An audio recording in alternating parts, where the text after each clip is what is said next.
Hi, this is Rod here, Rod and Igor show. I'm here with Marissa here. She's a lieutenant, first lieutenant, right?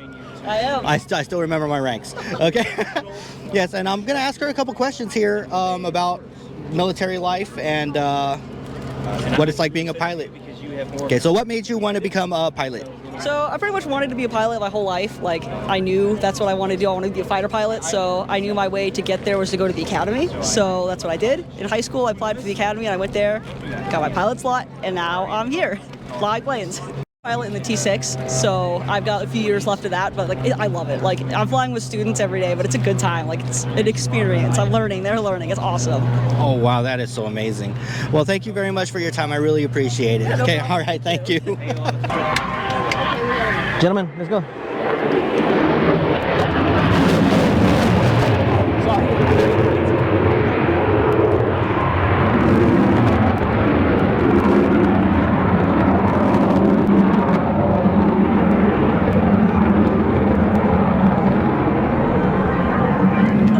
Okay, this is Igor from the Rod and Igor show. I'm here with a, I didn't get your name, sir. It's Lieutenant Adam Jengler. Nice to meet you, sir. I just want to ask a few questions real quick. Yeah, sure, man. What made you join? Yeah, so I've wanted to, be in the military since I was a kid, but mainly, when I was in high school, trying to basically like figure out, what my options were going forward for what I wanted to do as a career. I had a family friend that was in Air Force ROTC when she was in college, so that just got me kind of looking into flying. Flying has been run in my family, so kind of always something that I've been interested in, and kind of combine that with the military aspect of something that I've been wanting to do since I was a kid, and then naturally that kind of like rolled into wanting to be an Air Force pilot. So. Oh, nice. Yeah. Have you got like a code name yet, like Maverick or Muffin Top? Yeah. So I got named at my last assignment. I go by call sign Strangler. Nice. Mine's Muffin Top. Okay. There you go. Well, nice to meet you, Muffin Top. Yeah. I also have a question too. Do you that's the F-35, right? It is. Yes. Okay, and you fly it? Yes. What is that the only plane you've flown, or is it like what did you train on before the F-35? Yeah. So before the F-35, I was actually flying F-16s for about two years. Is it similar? There are some things that are similar, but overall, it's so F-16 we consider a fourth generation plane. F-35 we call fifth gen. So basically, the big difference between fourth and fifth gen is that stealth aspect too. So right now with the F-35 being a newer platform, it's pretty common for guys like myself to have flown a different fighter and then be transferring over to fly the F-35. So to answer your question, there's some things that are similar, but the mission and kind of how we employ tactically is pretty different for the F-35. So. Oh, okay, all right. Yeah, because I've always been very curious about it. One quick question. I did see the new helmets here. Yes. Are they? They look like they have a screen inside. Is that true? Yeah, I'll show you. Yeah, those are the new fancy ones. Yeah, so this is the helmet for the F-35. The kind of noticeable differences, if you kind of look closely up on the glare shield of the F-35, there's no traditional fixed glass HUD. So we get all the information that you would get in a normal HUD actually in our helmet here. I see. So I had this plug right here, the power cord, if you will, for the helmet. That can plug into the right side of the seat, and it will, the sensors in this helmet will basically talk to sensors in the cockpit, and they basically talk to each other so they can know kind of where my helmet is looking at all times. The helmet will align itself to the aircraft, so it knows when I'm looking forward to need information from the HUD, and it knows when I'm looking, left to right off boresight to get to see kind of information that I want to see when I'm looking off boresight. So it's very simple to use. Basically, I just plug it in and turn it on, and all the information that I need for heads up kind of stuff is right in the helmet here. So, yep, and you can see the two little cameras for the projectors for my left and my right eye. These are all these helmets are kind of like they're laser fitted for the individual user. So when each F-35 pilot kind of starts training, they get their the outside of their head laser fitted all the way around. So this helmet fits me and only me. The projectors they're lined up for my eyes, like for just kind of how the shape of my face is too. So if somebody else were to go take my helmet and put it on and try to fly with it, it might work, but it's probably not going to fit right, and the helmet kind of symbology might be not really as clear as it could be, because it's not made for their eyes and it's not made for their actual like head. Because every size. skull and everything's going to be different from Exactly. everybody else. Yep. So those are some of the cool features for the F-35 helmet. So You did notice that you did say that you have to plug it in. How much should this something like this would weigh? So I don't know what the exact weight is. So coming from the Viper, it feels a little bit heavier than a traditional HEMIX, but it is very well balanced. So this is easily the most comfortable helmet I've ever flown with. Is there a lot of strain on the neck? There is some, yeah. Most of that is due to just kind of how you have to sit in the F-35. So the seat is a little bit more vertical than what I'm used to in the 35, and I kind of have to lean a little bit forward sometimes to reach forward and kind of touch on the actual glass screen, because we do have like a kind of like a two-piece PCD screen that's all touch screen. So it does kind of strain my neck a little bit, kind of like leaning forwards to go like reach forward and go touch the actual screen.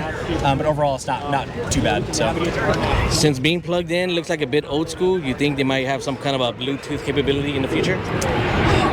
Maybe I would say probably not. I mean, I can get all the information that I need, audio and visual, how it is now, pretty well.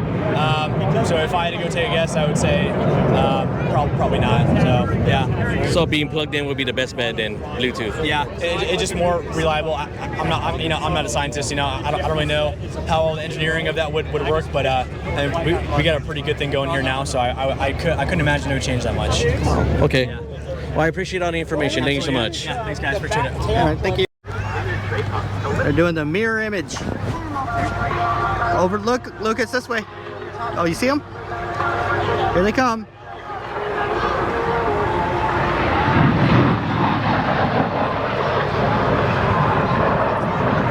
So hi, we're here with, I didn't get your name, I'm sorry? Nick Delorso.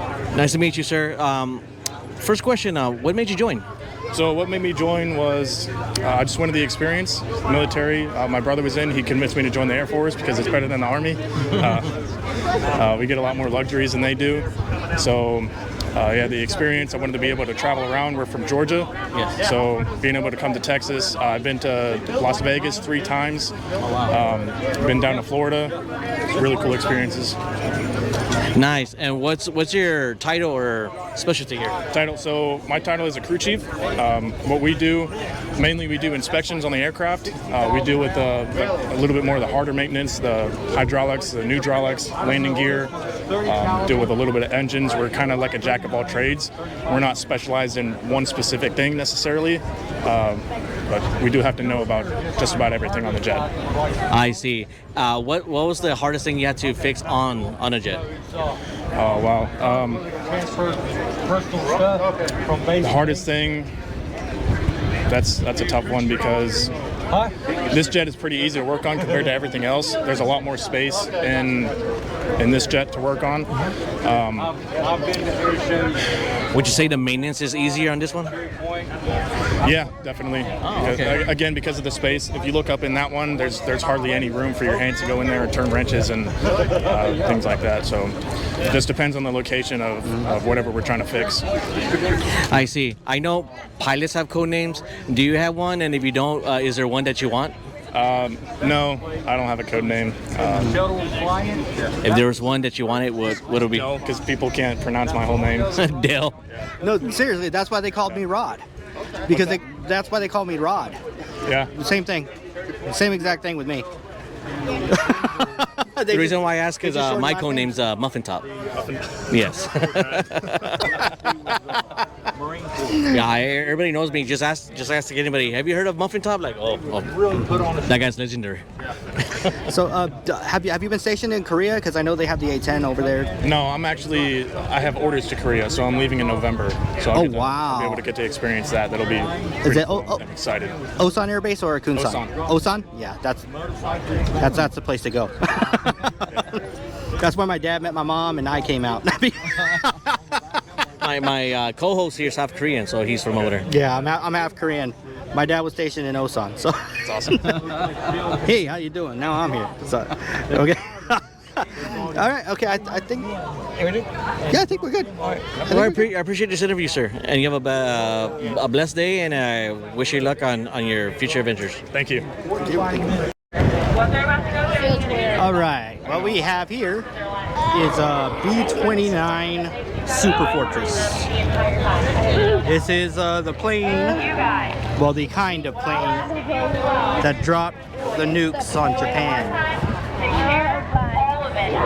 Isn't that crazy? Look at this monster. Good grief. Hello, this is Igor from the Rod and Igor show, and we are here with Omar. Nice to meet you, Omar. So, what actually brought you to the air show? I've just always been an aviation enthusiast ever since I was a kid. Right now, I'm actually doing my training for taking my private pilot license. Oh, nice. Yeah. So you're gonna be flying regular planes? Or? Yeah, the smaller planes. What I train in is the Piper Cherokees. They're 180 horsepower, single engine. Oh, nice. Oh, wow. Yeah. So what actually made you want to be a pilot or anything with planes? I mean, like I said, ever since I was a kid, I always remember just looking up the sky if I saw a plane. I was probably like 3-4 years old since I have memory pretty much. I've always liked planes, and that's always been a dream of mine to become a pilot. And by now I was able to pull the trigger on that, and I'm working towards that. Nice. If you were in the military, what kind of code name would you have? What kind of what? Excuse me. A code name. Our pilots have a code name. Oh yeah, I don't know. That'd be a good one to. I don't know. That's a pretty hard question. Yeah. In the That's military, very unique. in the military, you don't get to pick your own. They pick it for you. Everybody around you does. Like for mine, if I was in the Air Force, I'll probably be a chupacabra. That's a good one. That'd be a good one because you suck. No, I'm just kidding. Bird! Bird! Actually, I was choosing muffin top, but I think chupacabra would be a whole lot better. No, I think you should stick with chupacabra. Oh, nice. Okay. Real quick, I was gonna ask you, where do you think the Easter Bunny originated from?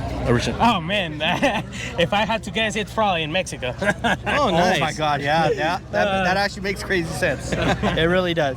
Well, thank you so much, Omar. I wish you best on your future adventures, and you take care, Thank sir. you, guys. Okay, thank you.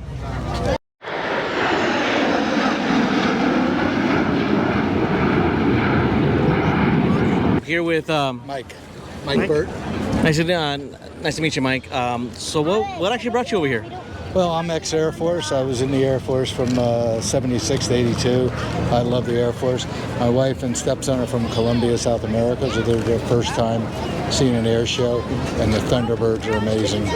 Oh, I'm glad to hear that. So what actually brought you to the Air Force? What made you join? That was a long time ago. That was 76 to 80. I mean, I'm dating myself there. I just went into the Air Force. I mean, I'm glad I did, because who knows where I would have ended up otherwise. It really helped straighten me out. I loved it. You know, I should have stayed in 20 years. I didn't, but whatever. I opened my own business, went into business. I was stationed in Fort Worth, Texas, in Carswell Air Force Base, which is a B-52 base over there. So, Oh, the Fortress. So you were on the Strato. Oh, you got yeah. Stratoforce. Yeah. My dad was kind of the same way. When he was 18, he got kicked out from his house.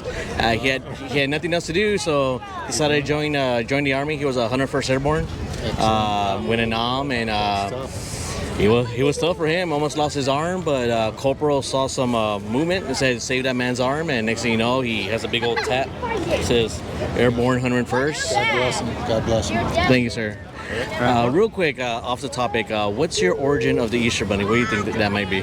The origin of the Easter Bunny, I don't believe in it. I don't know where it came from. But I believe in Jesus Christ, and He rose from the dead, and that's the resurrection. You know, I think the exact same thing. So I don't know where that came from, to be honest. So I think I heard something about it in the past, but I don't know. But I don't celebrate the bunny.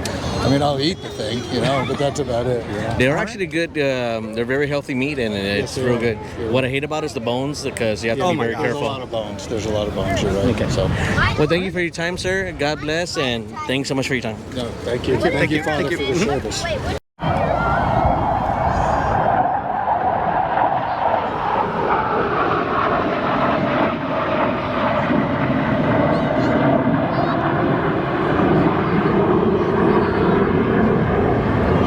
have to admit, that's badass. Yeah.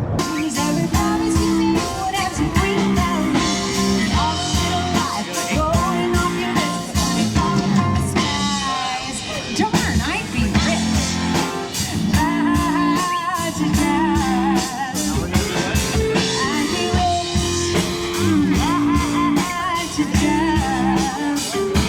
Okay, we got a military family here that we're interviewing. Who are you guys?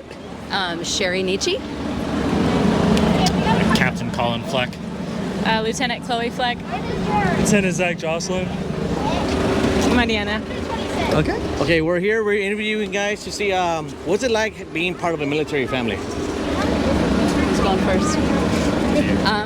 Equal amounts of pride and fear.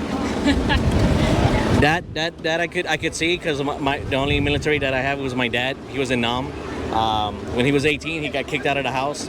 Oldest of 12 brothers and sisters. He had nowhere else to go, so he just actually joined the army and went from there. So you guys decided to join because of what reasons? Free college.